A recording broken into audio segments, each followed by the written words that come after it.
নমস্কার বন্ধুরা, আপনাদের সবাইকে সীমা রান্নাঘরে স্বাগত। আজ আমি বানাবো ডিম আলুর দম। তো ডিম আলুর দম বানাবার জন্য দেখুন, আমি গোটা গোটা আলুকে সেদ্ধ করে খোসা ছাড়িয়ে নিয়েছি এইখানে। আর ওখানে আমি ডিমগুলোকে সেদ্ধ করে খোসা ছাড়িয়ে নিয়েছি। এখানে একটা বড় সাইজের টমেটোকে ছোট ছোট টুকরো করে কেটেছি। আর এখানে 1 চামচ গোটা জিরেকে বেটে নিয়েছি। এখানে নিয়েছি 1 ইঞ্চি পরিমাণ আদাকে শিলপাটায় বেটেছি। রসুন থেতো করে নিয়েছি। আর এখানে ছোট সাইজের 3টে পেঁয়াজকে আমি পাতলা পাতলা করে কেটেছি। আর নিয়ে নিয়েছি এখানে 2 চামচ পরিমাণ গোটা পোস্তকে শিলপাটায় বেটে নিয়েছি। তো এই সমস্তগুলোকে দিয়েই আমি আজকে ডিম আলুর দমটা রান্না করব। তো কিভাবে রান্না করব সেটা আমার সঙ্গে থাকুন, আমার পুরো ভিডিওটা দেখুন, তবেই বুঝতে পারবেন। তো যারা আমার ভিডিওগুলো দেখছেন তারা অবশ্যই একটা লাইক করে দেবেন। যদি ভালো লাগে তাহলে একটা লাইক করবেন, কমেন্ট করবেন কেমন হয়েছে। আর যারা আমার চ্যানেলটা ফেসবুক পেজ থেকে দেখছেন, ফেসবুক পেজটি ফলো করবেন। আর নতুন যারা আমার চ্যানেলটা দেখছেন তারা অবশ্যই একটা সাবস্ক্রাইব করে দেবেন। দেখুন, আমি উনুনে একটা কড়াই বসিয়ে দিয়েছি। কড়াইটা গরম হয়ে গেছে। এখন আমি কড়াইতে তেল দিয়ে দেব। তেল দিয়ে ডিমগুলোকে ভেজে নেব।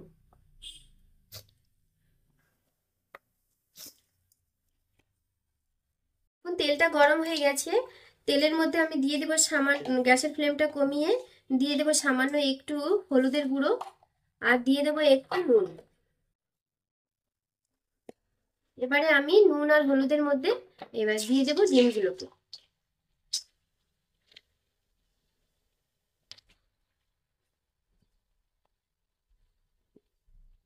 ডিমগুলো দিয়ে এখন আমি ভালো করে নেড়ে চেড়ে ডিমগুলোকে ভেজে নেব।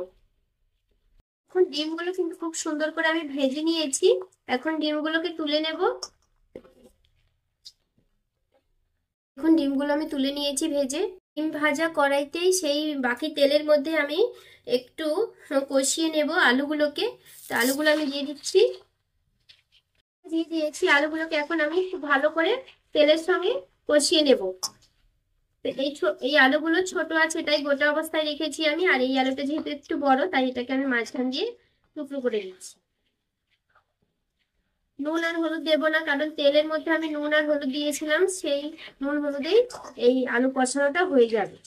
এখন আলুগুলোকে কিন্তু খুব সুন্দর করে কষিয়ে নিয়েছি, হয়ে গেছে। এখন আমি আলুগুলোকে তুলে নিচ্ছি।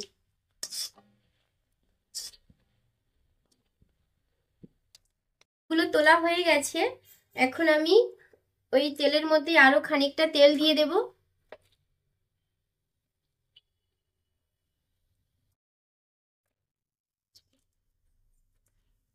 তেল দিয়ে দিয়েছি। দিয়ে দেব এখন গোটা দারচিনি, 2টো শুকনো লঙ্কা আর গোটা জিরে। এই ফোড়নটাকে একটু ভেজে নেব।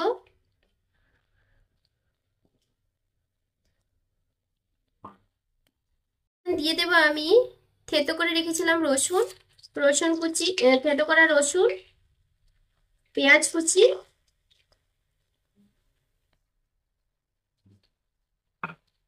পেঁয়াজ আর রসুনটাকে একটু তেলের মধ্যে ভেজে নেব। দেবো আমি আদা বাটা।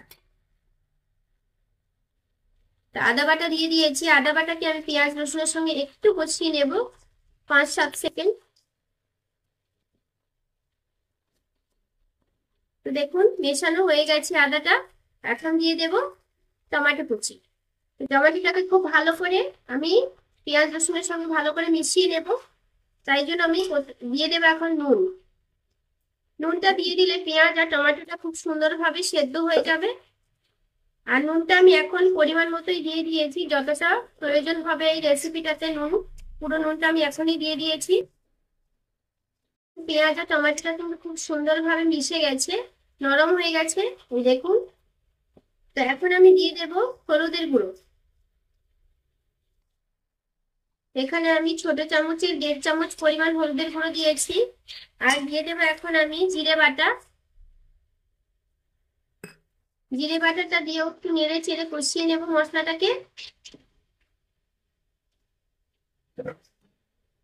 দিয়ে দেব লঙ্কার গুঁড়ো। তো এখানে আমি ঝাল লঙ্কার গুঁড়ো দিয়েছি 1 চামচ। কালারের জন্য দিয়ে দেবো আমি কাশ্মীরি লঙ্কার গুঁড়ো। কাশ্মীরি লঙ্কার গুঁড়োটা আমি 2 চামচ পরিমাণ দিয়েছি। দিয়ে মশলাটাকে ভালো করে কষিয়ে নেব। এখন মশলাটা কিন্তু খুব সুন্দর করে কষানো হয়ে গেছে। এখন আমি দিয়ে দেব যে পোস্ত বাটা রেখেছিলাম, পোস্ত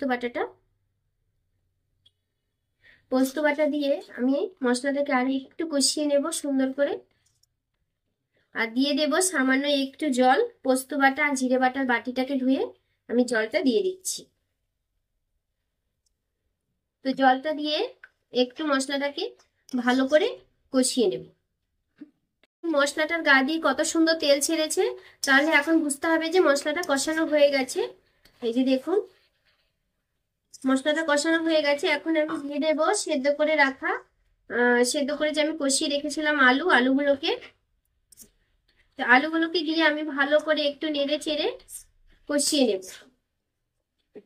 আলুগুলোকে দিয়েও আমি কষিয়ে নিয়েছি সুন্দর করে মশলাটার সঙ্গে। আলুটাও কষানো হয়ে গেছে। এখন আমি দিয়ে দেব ডিম। ডিমগুলোকে দিয়ে আরো একটু নেড়ে চেড়ে কষিয়ে নেব। দেখুন ডিম আর আলুকে আমি একসঙ্গে ভালো করে কষিয়ে নিয়েছি 10 মিনিট ধরে। দেখুন কত সুন্দর কষানো হয়ে গেছে। আর সমস্ত মশলাগুলো কিন্তু ডিম আলুর গায়ের সঙ্গে লেগে গেছে। তো কষানো হয়ে গেছে। এখন আমি দিয়ে দেব জল।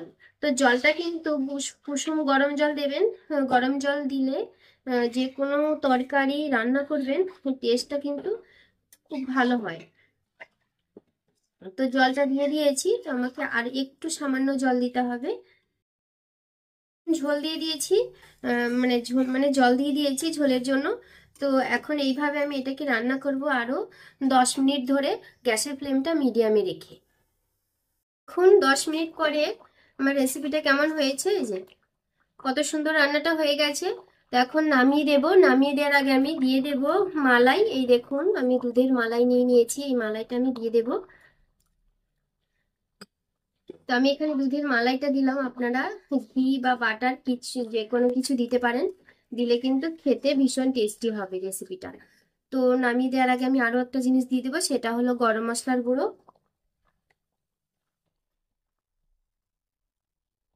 গরম মশলাটা আমি দিয়ে দিলাম। দিয়ে এবার নামিয়ে আমি গরম গরম ভাতের সঙ্গে পরিবেশন করব। তো আপনারা গরম ভাতের সঙ্গে রুটি, পরোটা, ফ্রাইড রাইস, পোলাও যে কোনো কিছুর সঙ্গে কিন্তু এই রেসিপিটা পরিবেশন করতে পারেন। সব কিছুর সঙ্গে কিন্তু ভালো লাগবে খেতে। তো আপনারা সবাই ভালো থাকবেন, সুস্থ থাকবেন, সবাইকে টাটা। তো আপনাদেরকে তো আমি বলিনি এই রেসিপিটা একটা বিশেষ জিনিস দিয়েছি, বিশেষ একটা উপকরণ। সেটা হলো যে আমি দুধের মালাইটা দিয়েছি। এই দুধের মালাইটাই হলো বিশেষ একটা উপকরণ, সেটা আমি আপনাদের বলিনি, জানেন তো। তো আমার এই রেসিপিটা আপনাদের কেমন লাগলো সেটা অবশ্যই কমেন্ট করে জানাবেন কিন্তু।